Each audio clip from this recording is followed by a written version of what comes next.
เอาเนาะมื้อนี้มาเบิ่งอันสาวบ้านเสียงแมนเฮานี่เพิ่นไปเอาแคปมาขาย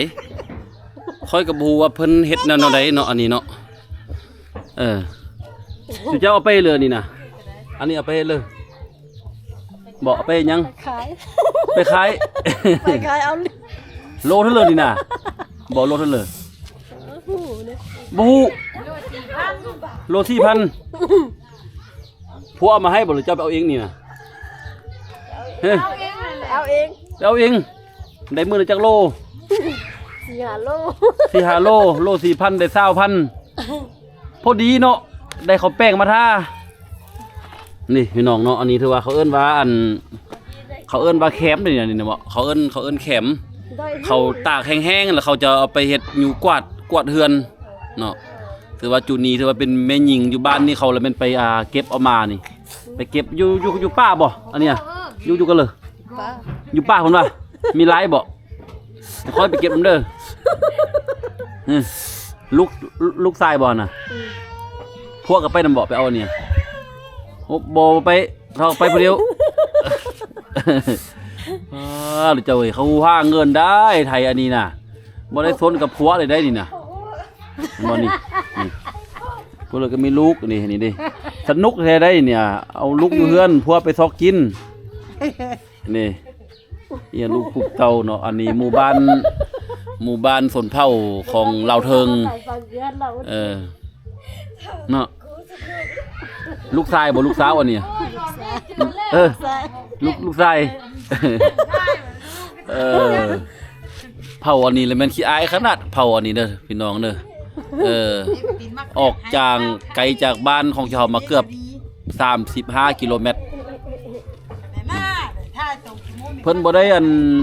นิ่งซื้อผัวเลยไปเวียกนี่น่ะอันนี้คือเดียวนี่เพิ่นไปอันเอามาขายได้เงินแล้วก็มาให้ผัวไปเล่นสาวว่ะแม่นบ่ได้บ่ขายอันนี้แล้วเฮิ่นไปเอาเงินให้ผัวไปเล่นสาวนี่ได้บ่บ่ได้เป็นหยังเป็นนั่นเลยบ่มักหน้าผัวมีความสุขอ่ะบ่มักบ่ไปอินสาวสิเป็นหยังอินสาวมันก็ต้าวมาเฮือนนี่ซั่นน่ะได้บ่ได้คันไปซอกกินได้โอ้ซอกกินได้เนาะอินสาวเนาะนี่มาหักน้องกินได้ดีกว่าเอาอันนี้ด้วยน่ะผัวไปเกินละผัวน่ะผัวไปฉกเข็มไปซอกแคมอีกแล้วมีแต่ซอกแคมเมิดผัวอยู่นี่เมียอยู่เฮือนค่าจ่ายเงินนี่ค่าจ่ายเงินผัวไปเอาแคมนี่มาเจ้าเอ้ยนี่แคมอันนี้นี่โลละ 4,000 มือละ8 โลมาฮอดก็เอาเฮือเมียก็ไปค่าจ่ายเงินเนาะซื้อกันเลยชื่อเลยแหละชื่อเลิกก็ชื่อเลยขับแป้งน้ำแดงล้วนนั่น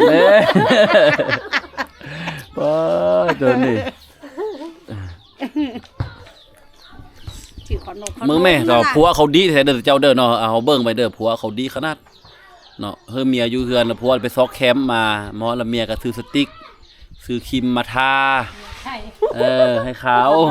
บ่ได้เฮ็ดเวียกเฮ็ดงานในจุดนี้น่ะเนาะผัวหับเบิดนี่เห็นบ่ผัวหับเบิดนี่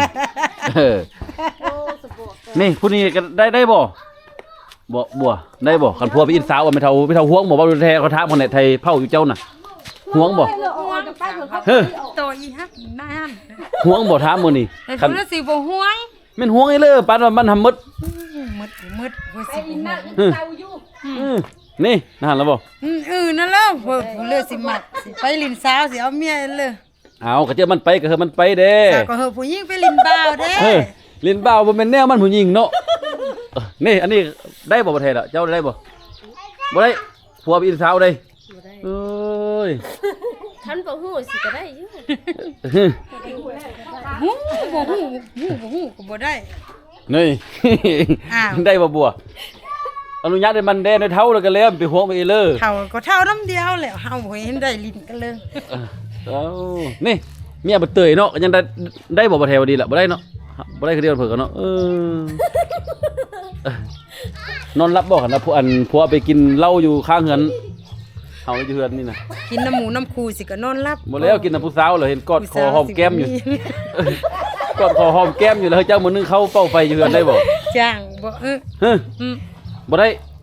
ไปฟอดน้ำเลยแล้ว เอาวันประเทศวันนี้เด้อเจอดีบ่ผัวอะไรไปกอดผู้สาวอยู่เฮือนดองแล้วเจ้าอะไรไปไห้ไปนอนไห้ บ่มีดอกฟันปีหน้าฟันสักหน้าก็ยังบ่ได้ดอกบ่มีผู้เลิศสิอดได้ดอก ผมว่า ต่อเมีย อย่าเจอให้เลยแม่เป็นผู้หญิงก็อดทนแม่เนาะ บ่โต เนาะนี่ขอยถามนี่เจ้ายังหันได้บ่เจ้าอยู่นี่ขอยถามไปแท้คันผัวอินสาวนี่เจ้ายังห่วงบ่ซำนี้ดอกบ่ห่วงเด้อนี่เบิ่งแม่จูเจ้าอ่ะเบิ่งแม่มันบ่ห่วงแล้วเนาะแท้เป็นบ่นี่จูเจ้าละฮึกแท้เบิ่งแม่เนาะจูหันน่ะมันห่วงขนาดห่วงกับผัวน่ะเนาะเขาถามเลยเจ้าซำนี้เจ้าห่วงบ่เอาเจ้ายังซ้ำเขานี่เด้นี่เอ้ยด้านเลยเจ้า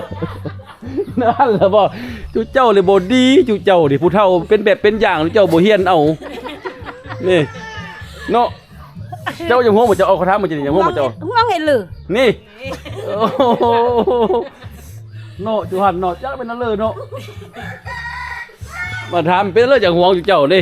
จูรุ่นเฒ่านี่เขาบ่ห่วงแล้วห่วงผัวเขาแต่แม่นเรื่องเจ้าจะห่วงเว้ามาเบิ่งดูมีอะไรอยู่หั่นบอกเนาะเป็นเลยจะบ่ห่วงค่อยๆถามเนี่ยว่าเขาแน่เลยเจ้าเด้อคันว่าจะไปกินเหล้าเลยเฮ็ดแต่จูบแก้มผู้สาวอยู่เจ้าบ่ห่วงบ่ผัวห่วงเอ็ดอันเลอเฮาก็อยากจูบพวกเฮาก็จูบ เฮ้ย เฮาก็จูบผู้บ่าวออกอย่างเงี้ย ผู้บ่าวบ่มีนี่น่ะผู้สาวมีได้ผู้สาวน่ะ ผู้บ่าวบ่มี นั่นดิ จูบกูย่าเจอมาเฮาก็จูบ เนาะ เจอไป นี่ จูบเพิ่นเขาจูบ ผู้นี้ก็บ่ห่วงผู้นี้ก็บ่ห่วง3คนจูเจ้าแล้วปรับปรุงโตได้เอ้เลยบ่ห่วงแท้ห่วงว่าเนาะผัวกินเหล้ากินเบียร์กอดผู้สาวมีความสุขตัวไปให้แล้วว่าอยากหายเพ้อเว้าเนาะนาทีก็ไปก็มีแห้งก็ว่าโอ้ผัวเฮาสุขภาพแข็งแรงอยู่เฮือนหยอกผู้แซ่ผู้สาวเฮาแล้วไปนอนให้ แห้งลูกแห้งลูก บ่าวน้อยก็ยังไข่ มีเลยผู้บ่าวน้อย แม่เอ้ย เนาะเบิ่งแม่ทุเจ้าเอ้ยไอ้เหล็กอุ้มลูกคุกเต้ามา แห้ง สัมภาษณ์เลยให้หันหน้าหันขยับปกติ เอาเจอยังเป็นสาวหั่นอีนั่นเลยจังได้เดียวกับผัว อ้าวไปเรียนน้ำเดียวแล้วก็ได้เดียวบ่ ว่าบ่ได้มีบ่เขียนหนังสืออะได้เขียนบ่ได้เขียนบ่ มีแค่หนังชื่ออันเลิกหูหนังชื่อมันจะไปเรียนน้ำเดียวแล้วมาเอาเดียว ว่า แล้วก็นอนน้ำเดียวมาเท่ามื้อนี้ โอ้เนาะขึ้นเฮือนเลยเอาเดียวเลยว่าจุเจ้าจันเนี่ยเข้าเฮาเนาะโอ้ยเนาะเป็นเนาะหั่นก็มีเนาะดีแล้วจุเจ้าบ่ฮู้ห่วงผัว3คนหั่นน่ะแม่นบ่ได้เด้ออย่าเอาเป็นแบบอย่างเด้อผัวกินเหล้ากินเบียร์มีความสุขนำผู้สาวโตไปให้เลยเป็นเอ็ดให้เครียดปล่อยละนิดนี่ เนาะแต่แกยึบ